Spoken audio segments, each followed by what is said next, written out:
it's finally arrived. Only took about 3.5 to 4 weeks, but there's a story to that we won't go into today. The DJI Mavic 3 Classic is the latest drone to join the Nobby Green family, and that's what today's video is all about. First impressions, first flight. Let's do this.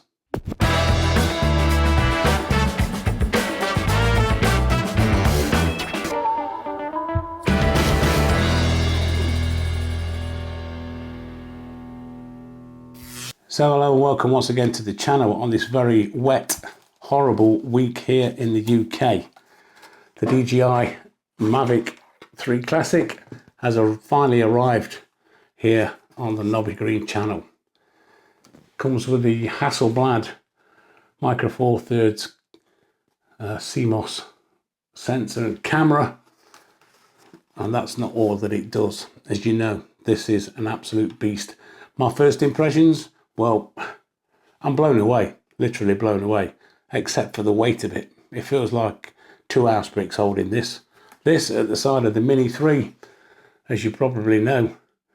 Well, this actually weighs just short of 900 grams, which is not far off a kilogram, and an absolute beast, it really is.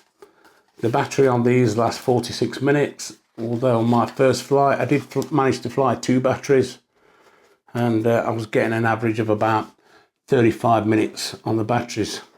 So the battery on the Mavic 3 Classic weighs, believe it or not, 330 grams, which is considerably more than the old Mini 3 with the battery on its own. First thoughts, first impressions, like I say, absolutely blown away. Let's get straight into the video and have a look at some of the features that I covered. So, as you are probably aware, the Mavic 3 Classic is absolutely rammed full of exciting features, and the first one I wanted to try out was the cruise control. So cruise control can be used in numerous different ways, not just flying forwards and backwards in a straight line, although it is very handy. But it can be used in different scenarios.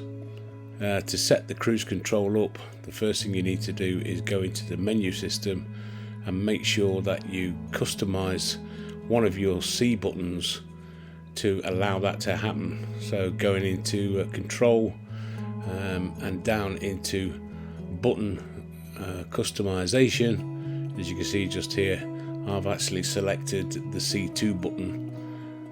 As you can see just here, cruise control is selected, so when you press the C2 button, then the cruise control is activated. So in this next little bit, you can see that fly forward and then operate the cruise control using the C2 button, and it's now actually enabled. That means that you can take your hands off the sticks and everything is absolutely superb. It just carries on at that particular speed. I'm actually yawing to the left just here, which makes no difference whatsoever to your cruise control, but you'll see a little later on how you can combine the cruise control to your own advantages. Like I said, not just flying in a straight line.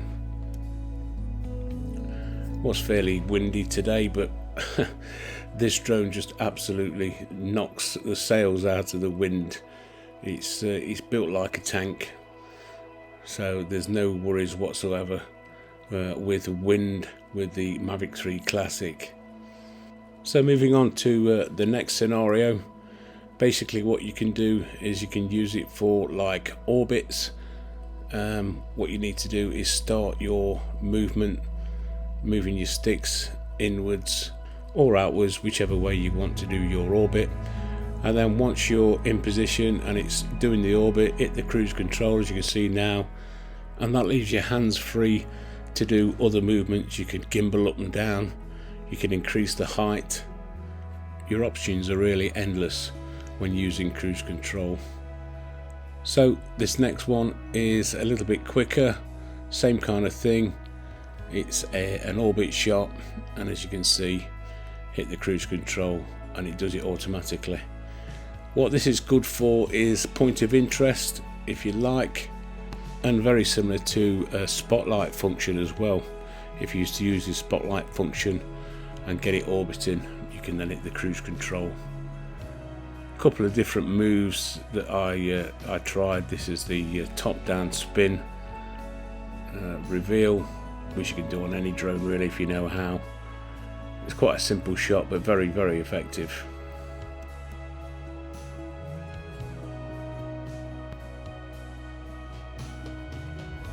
This next feature that I was looking at was obviously the return to home. As you can see just here, the advanced return to home, you have two different settings, optimal and preset. So I was just setting the height there to 40 meters and then flying out. And then we're going to do a quick return to home, and then we'll see exactly how the Mavic 3 Classic reacts when we hit that return to home. It's actually set at optimal at the moment, so what I'm expecting to happen is to return in its optimal fashion. So basically it shouldn't go any higher than what's set at the height at the moment, which is 29 meters, as you can see. So just hitting the return to home and we'll see exactly what happens. Obviously, as you can see, it spins round, faces the right way, and the height is staying exactly at 29 meters, so it's optimally flying back at what it thinks is the best route.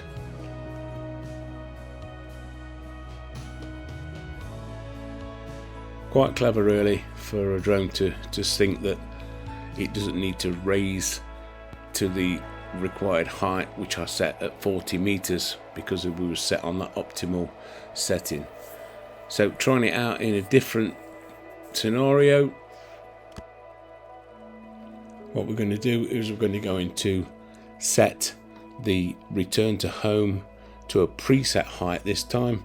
As you can see, it was set to optimal on that go, and now we're going to change it to preset, and the return to home altitude is 40 meters, and it should now raise to 40 meters when we activate return to home. And that couldn't have come at a better time, could it?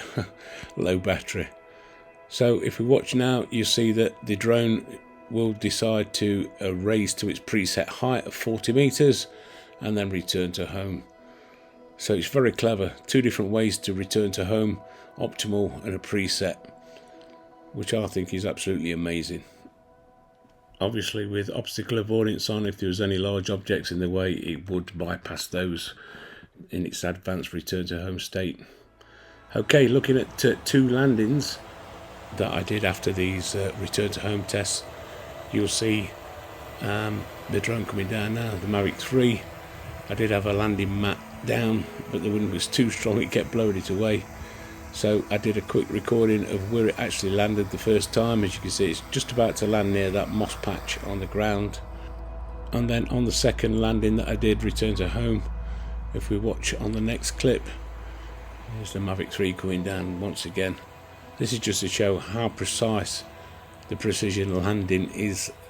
This is landing 2, and if you watch on the ground, you can see exactly where that's going to land, right next to that moss patch where it took off from and where it landed previously. That is pretty close. And just finally, quickly, a quick blast in sports mode. I just had to try this out just to see exactly what kind of speed it does flat out, and as you can see there, 20.4 meters per second, which is around about 45 miles per hour. So there you go, first impressions. It's an absolute beast. It's a tank. This can handle absolutely anything. It was slightly windy that day, but I've not put it to its full potential just yet. As you know, I've only had it a week. It did take some time coming from DJI. Nothing to do with DJI. Placed the order 2 days later. It was shipped. It was marked shipped, and it never came. It never turned up. The courier lost it. Somebody's got one of these sat in their cupboard somewhere, I think. But we'll not say no more about that.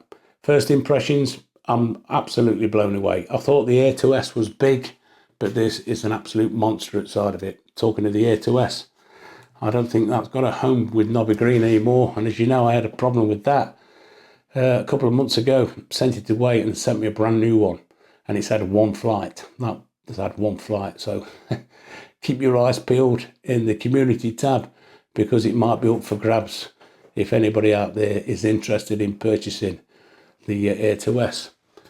So as I said, first impressions, I'm blown away. I've got lots and lots of videos planned for this guy, and hopefully we'll be able to get out when this bad weather stops and start testing it. The precision landing that I showed you, absolutely spot on.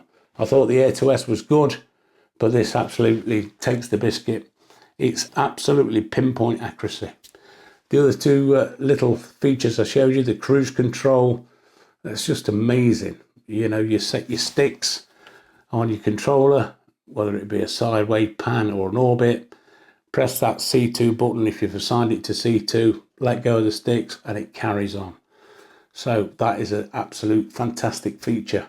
Yeah, I've got it on the Mini 3, but not on the drone alone. It's covered in the hyperlapse. Having said that, well, what can I say? I'm looking forward to showcasing some more features on the Mavic 3, and I shall be using it out in the open countryside. As you see on the back of here, on the back of this front leg, the label, they've actually omitted now the C1 label because of the CAA announcing and de-announcing the C1 category. So unless, like me, you've got the A2 CFC, you can then fly it 50 meters away from buildings and people. Having said all that, well, I like to fly in the open countryside where there's nobody about, and that's what I bought it for. So I hope you've enjoyed the video and got some use out of it. If you have, don't forget, give us a thumbs up. And if you're new around here, why don't you consider subscribing, dinging the dong, and all the rest of it goes with it if you're into drone content. We'll have more videos on the Mini 3, the DJI Mavic 3 Classic, and not forgetting our little fella that sat behind me, the old Mini 2, that gets a fly now and again. Thanks for watching. We'll see you in the next one.